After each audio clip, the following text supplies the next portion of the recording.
êrişên Tirkiyeyê ne tiştekê nû ye ku ji bo Serrojavayê Kurdistanê tên kirin. Piştî bûyerên 2011 yên li Sûriyeyê dirûst bûyne, ji wî demê heya niha îtir demdeme Tirkiye êrişî Serrojavayê Kurdistanê diketin, her carê bi hencetekê êrişî Serrojavayê Kurdistanê dike. Ji alên din êrişên ser Sûriya Rojavayê Kurdistanê gelekî zor in. Yani bereya muqame ji aliyê xwe êriş diketin, İsraîl ji aliyê xwe ve êrişî ser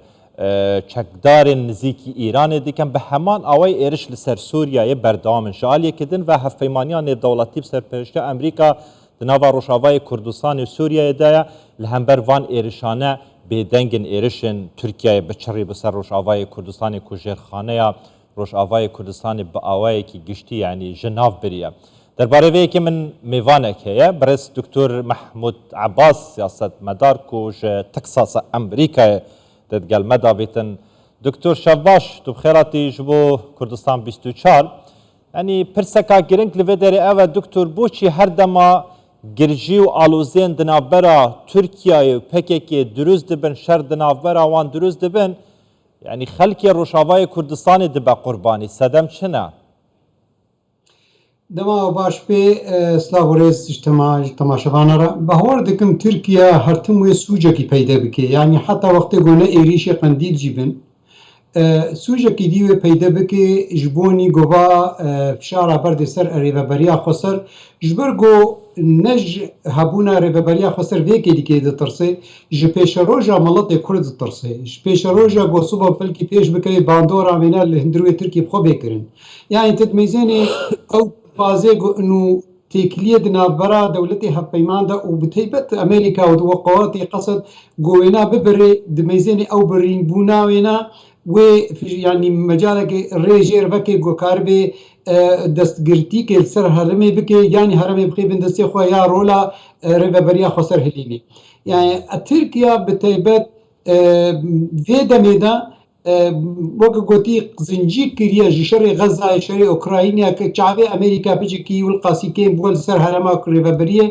دواري دولتية لميزاني بالأو نيروشنا بلينكن وأردوغان خيا نجها سر سوجكي نجها أرمانجكي إيرو تركي يعني وير يد بنزين في شارك برديه جو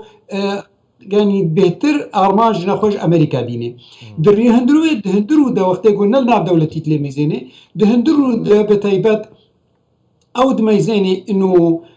رولا ريبريا خسر جو در باس به بلکه رولا تفگرا کردی تمام در باس به او بخوا ترکیه آرمان جاوی نبس ريبريا خسر آرمان جاوی تفگرا کردی پیش روجا ملت کرده جبر ولا جکه سوجا پیدا بکی قندیل بتایبت سوجنا ده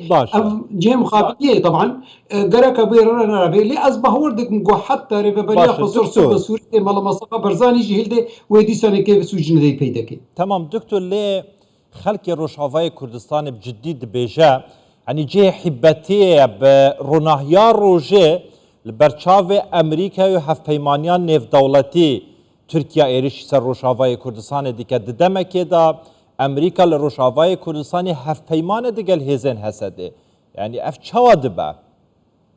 براسيف جهه مخابنيه بتيبت امريكا وكا جوجل لك جارما قوتيه امريكا البرجوانديه خود ميزيني يعني امريكا وقت يقول ريبريا خسر الهرما كردستاني الباشور به لا يعني بالرجاوا به او بخل ودريج بوني برجوانديا پیش روجا ملا استراتيجيه امريكا دروجلاتي ناوين تمامي دش كردا چتر ندي تيج برو نگوش بونا خاطر چاوي ملته كردن ويدري امريكا حتى جو برجوانديا وينا الهرمي نكبه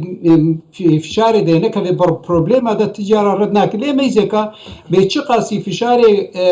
يه ادوات ايران جو ايريش دكن وقت جو ايريشي هرم باسي امريكي دكن برجوانديا امريكي تيج چش برولش كت ميزان ايريشي خودكي وكا وقت جو ايرو برياد روجا او ايريشي كلكي مازن بردان سر حوسياج برغو بازرگاني امريكي واسرائيل تيج چوش برولش كر بس حتى بيريجي چقاسي تركيا ايريش دكي وی کاری دیگه گونه لبرجواندیا امریکی تی کاری جبونی گور ردکش یعنی پرسبکش امریکا در نکبه امریکا حتی گو یعنی برجواندیا و دروجلوای کردستانی دا نکبه موتورسیکلش علی ترکی به برسوای نبی ندواره دیپلماسی دشگه و ندواره دی لشکری دا پرس لوید چیه که پرس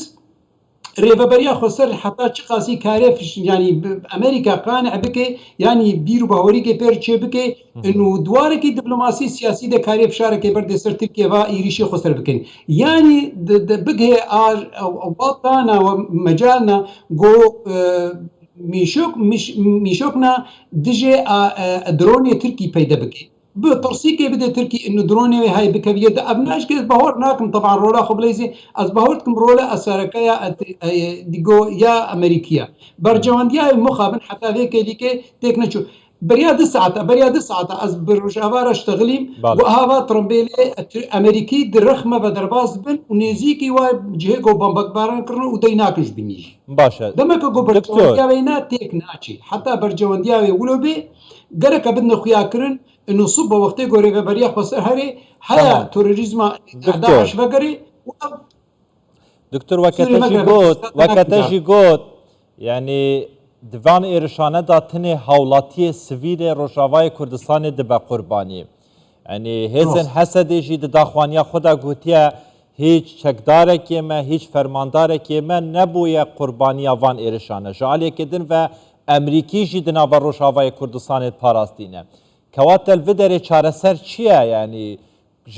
جبو vêyekê ku îtê hewlatiya Rojavayê Kurdistanê nebe qurbanî براسي جيم خابنيه عين وقت يقعد تليفون بكر برياد 2 ساعات عم جوزتا حتى مجالك شي ود بيجند بزاروكي غوندا